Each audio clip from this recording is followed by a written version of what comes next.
superintendent is somebody that's entrusted with managing a tract of land called a golf course and given the responsibility to maintain the facility and get it ready for golfers in terms of the condition of the golf course, mostly agronomically, but in this day and age it's kind of evolved more into the agronomics and the business side of golf both. But it's a person that's really a integral part of the management team at a golf facility to help get the facility ready for play.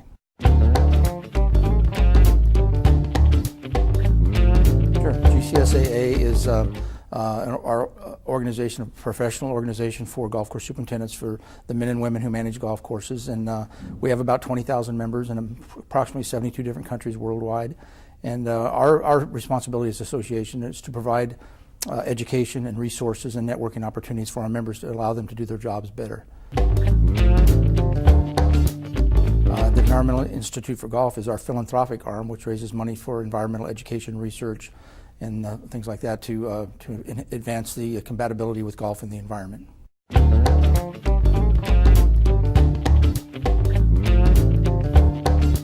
Well, my background goes way back. I've been in the business almost 40 years personally, but my grandfather started in the business in 1938. And at one time there were 7 or 8 of us in the business that were golf course superintendents, so it's definitely in the blood in our family. So, but I started as just like everybody does. At early age, I started working on golf courses and maintaining the courses and doing all the maintenance levels from the ground up all the way through to becoming an assistant superintendent at one point. While I was getting to become assistant superintendent, I got my degree in environmental resources and agriculture from Arizona State University, and then right after that became a superintendent, and was a superintendent for several years. And then over the course of the years, my job evolved into more of an administrative type job.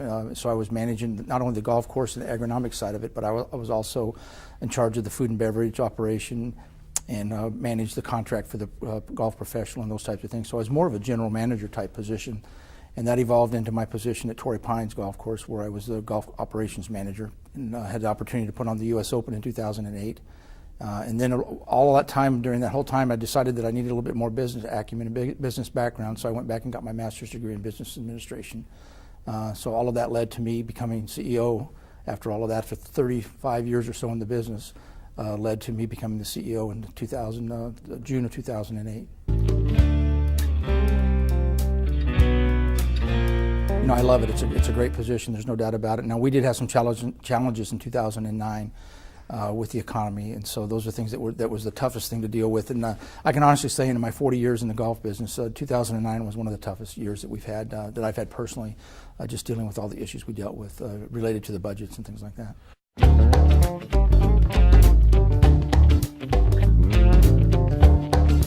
You know, I'm pretty positive right now. As tough as 2009 was, and the struggles that we had with reduction in revenue that we're bringing in at GCSAA, I'm pretty confident that 2010 is going to see a little slight uptick. And so we've had a good January and early February so far. The numbers for our conference and show are picking up a little bit. And so I'm pretty positive, have a very positive outlook on our on GCSAA and what's going to happen to our members. Now, it's going to take a time to do that, and generally because the golf economy recovers generally a while after the general economy recovers, so because it is a discretionary sport that people are using discretionary income to play, and so it takes a while for it to recover as well. But you know, again, we had a tough year, but we've kind of reset the button at GCSAA and got our staff where we need to have it right now, and we're very excited about a very positive 2010.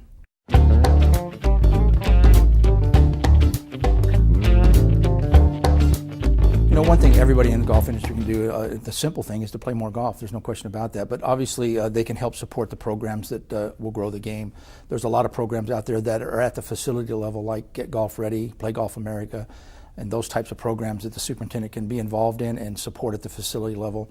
And you know, all of us in the industry need to play a little more golf. There's no doubt about that. We seem to get busy, tied up with our jobs, but I think it's probably good advice to get out there and lead by example and play a little bit more ourselves. But superintendents, I think for them to get out and play the course and to get involved in it and really understand what the golfer's perspective is and what they're seeing out there is very, very important for them to play golf. So I think it's supporting these programs and actually playing themselves are the two keys.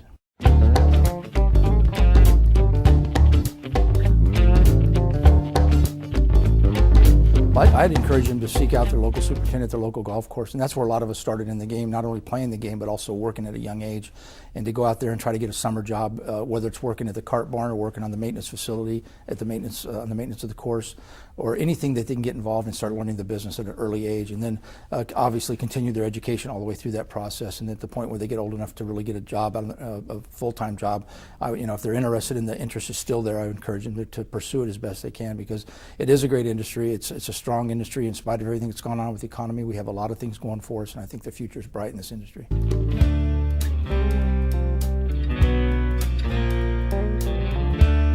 Well, I would encourage the average golfer to go out and actually seek out the superintendent at some point, or if they see him on the golf course, go up and talk to him and interact with him and ask him questions. That's the best way to do it.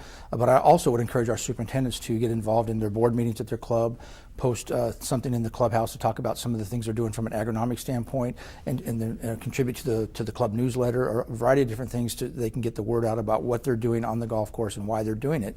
Because a lot of golfers see them out there doing these maintenance practices, but they don't really understand why it's going on. And so if they can, that interaction can take place, and get out and interact with the members on a regular basis, even meeting them on the first tee on a Saturday and interacting with the members that way, and just answering questions and getting to know those folks, and it makes a great relationship, I think, over the long term, and I think it educates both parties. The single best thing, I think I experienced it today at Torrey Pines, being out on the golf course, actually in the open air, and I walked out on the 4th hole at Torrey Pines today and was out in the open, the fresh air blowing off the ocean there, and just working with Mother Nature, I think, is the biggest thing, and just being kind of outdoors and not stuck inside an office or a cubicle or whatever. So it's just I don't know, it's just the outdoor feeling and just dealing with Mother Nature, and actually producing a product that the golfers are enjoying and all that. It's just a really good feeling. And I saw that today when I was out at Torrey Pines. I just saw the product that was produced there, and people going around. The place was packed with golfers, and it was exciting to see the reaction to the product that the superintendent produces.